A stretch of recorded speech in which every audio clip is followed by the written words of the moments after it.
आदिवासी जनजाति आन्दोलनका सहकर्मी सहयोगका मित्रहरू सबैमा हार्दिक जुगलुपा र अभिवादन। यो स्वास्थ्यको कारण मलाई नगर्नु भनेर मेरो परिवारले भन्यो, तर त्यही पनि मन मानेन है, यो शब्द राख्छु। अनि एउटा कुरा मलाई अस्वस्थ भन्छन्, मलाई अस्वस्थ जस्तो लाग्दैन, खालि कमजोर भएर मात्रै गाह्रो भएको भन्छु। तन र मनको चाहिँ सङ्घर्ष हुन्छ नि, यस्तै हुन्छ। म धेरै पनि मनको पक्षमा उभिन्छु, तनलाई हराउन सक्छु भन्ने विश्वास अहिले पनि छ।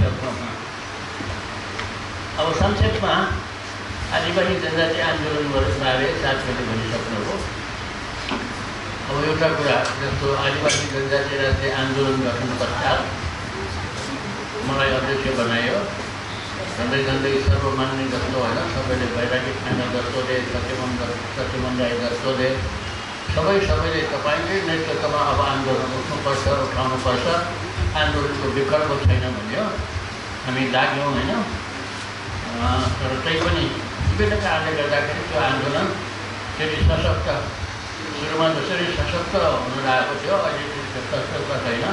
तर त्यही पनि हामी चाहिँ आन्दोलन जारी छ भनिरहेको छौँ। अस्ति भर्खर एउटा अन्तर्क्रिया कार्यक्रमको आयोजना भयो। प्रचण्ड लगायत अथवा कङ्ग्रेस किरण लगायत वक्ताहरू आउनुभएको थियो।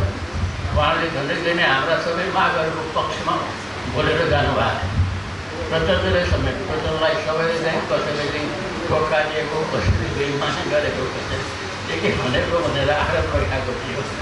तर त्यही पनि उहाँले चाहिँ हाम्रो सबै मुद्दाहरू जस्तो संविधानकै सम्बन्धमा पनि नोटिफिकेसन लेखेको, त्यस कारण हाम्रो डाक्टर मङ्गुरुको पेपरमा धेरै कुरा छ, तयारी गर्नुहोस्, हामी सबै तपाईँहरूको मुद्दाको पक्षमा छौँ भनेर जबरजस्त कुरा राखेर चाहिँ फेरि पनि हिरो गरेर जानु भएको। त्यस कारण नेताहरूको कुरा अब एकातिर होइन, तर हामी जनताको कुरा गर्ने हो भने हामी अहिले पनि अत्यन्तै कमजोर अवस्थामा छौँ। जस्तो सीतारामजीले भनिसक्नुभयो होइन, तपाईँले भनिसक्नु, हामी आदिवासी जनजातिहरू अहिले पनि यति कमजोर छौँ जस्तो आफ्नो भाषामा, आफ्नो मातृभाषामा शिक्षा छैन, अथवा हामीमाथि विभेद छ, हामीमाथि उत्पीडन लागेको छ। तर त्यही पनि हामी चुपचाप अहिले पनि बसिरहेको छौँ। यदि हामी आदिवासी जनजातिहरू एकजुट भएर उठेको भए नेपालमा अर्को शक्ति, कुनै पनि शक्तिले तुलना गर्न सक्दैन, प्रतिस्पर्धा गर्न सक्दैन। मलाई अहिले पनि सम्झना छ, झलनाथ खनाल प्रधानमन्त्री हुनुहुन्थ्यो अनि आदिवासी जनजाति महासङ्घको एउटा डेलिगेसन गएको थियो। अरू सम्झिन, हाम्रो चाहिँ आङ्कारी शेर्पा पनि हुनुहुन्थ्यो। अनि म त नबोल्ने, सबैले कुरा लागेपछि गाईको पनि भनेर भनेपछि मैले भनेको। त्यतिखेर मधेस आन्दोलन चलिरहेको थियो होइन। मधेसीहरू उठे, मधेसको विद्रोह त्यो एउटा उद्देश्य प्राप्त गर्नु छ होइन।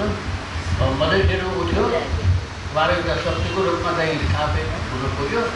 तर जनजातिहरू उठ्यो भने तपाईँलाई थाहा होला, सबै मार्सल रेसका गुरुङ, मगर, राई, लिम्बू ब्रिटिस सेनामा, इन्डियन सेनामा, नेपाल सेनामा, मैले उहाँलाई भनेको गुरुङ, मगर, राई लगाएर जुन चाहिँ अब मार्सल रेस भन्छौँ, उनीहरू उठ्यो भने तपाईँहरूको के हालत छ, उनीहरू उठ्यो भने भनेर चाहिँ भनेको अहिले पनि सम्झना छ। अब सम्झनाहरू धेरै छन् होइन। जस्तो एउटा विभिन्न जिल्लामा जान्छौँ, एकचोटि डाक्टर हर्क गुरुङसँग पोखरा त्यो गुरुङहरूको चाहिँ अधिवेशन सम्मेलन थियो। अनि गाजाबाजा सहित त्यो प्रोसेसनपछि चाहिँ एउटा ठुलो हलमा चाहिँ सभा भएको थियो।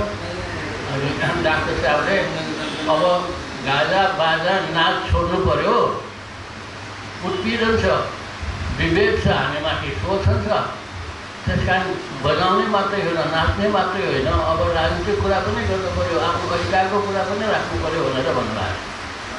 अनि म अनि वक्ता, अनि मैले गुरुङ त्यहाँका उपस्थित गुरुङ मित्रहरूलाई भनेको, तपाईँहरू ब्रिटिस सेनामा हुन्छ, इन्डियन सेनामा हुन्छ, नेपालकै सेनामा हुन्छ, अरूको लागि ज्यान फाल्ने अनि आफ्नै लागि कहिले ज्यान फाल्नुहुन्छ तपाईँहरू, उठ्नु पऱ्यो, जाग्नु पऱ्यो, हतियार उठाउनु पऱ्यो भनेर चित्तै भाग्नु गऱ्यो। काली त बज्यो तर अहिले पनि जस्ताको जस्तै छ। त्यसैले यस्ता धेरै स्मरणहरू छन् है। जनतालाई उठाउन सकिरहेका छैनौँ हामीले। यदि जनतालाई उठाउन सक्यौँ भने नेपालका आदिवासी जनजातिहरू जस्तो जनसङ्ख्याको आधारमा पनि अब झन्डै 43% भन्छन्, 45% भन्छन्। यी सबै जनता जागरुक भएर उठ्ने हो भने हाम्रा सबै अधिकारहरू प्राप्त हुन सक्दछ। त्यसकारण अब हाम्रो आन्दोलन जारी छ भनेर हामीले भनिरहेका छौँ। अब आन्दोलनको अर्को चरण अब कहिलेदेखि हामी सुरु गर्छौँ, त्यो आन्दोलनको चरणमा हामी जनतामा पुग्छौँ। जनतालाई उठाउने, जगाउने, सशक्त बनाउने अथवा चाहिँ आफ्नो अधिकारको लागि युद्धरत हुन पनि तयार हुने त्यस्तो अब जनता तयार हुनसक्छ भन्ने मेरो विश्वास हो। त्यसका निराश हुनु पत्तकै आवश्यक छैन। म बराबर भन्ने गर्थेँ, निराश हुनु पत्तकै आवश्यक छैन। आज हामी कमजोर भयौँ, हामीमाथि छिटो छ, हामीमाथि उत्पीडन छ, हामीमाथि विभेद छ, तर फेरि पनि यो देशमा आन्दोलन हुन्छ, फेरि पनि यो देशमा अर्को क्रान्ति हुन्छ, फेरि पनि अर्को युद्ध हुन्छ अनि हाम्रो विजय हुन्छ। त्यसकारण निराश हुनु पत्तकै आवश्यक छैन। तपाईँहरूलाई पनि यही आग्रह गर्दछु र सबैलाई धन्यवाद दिन्छु।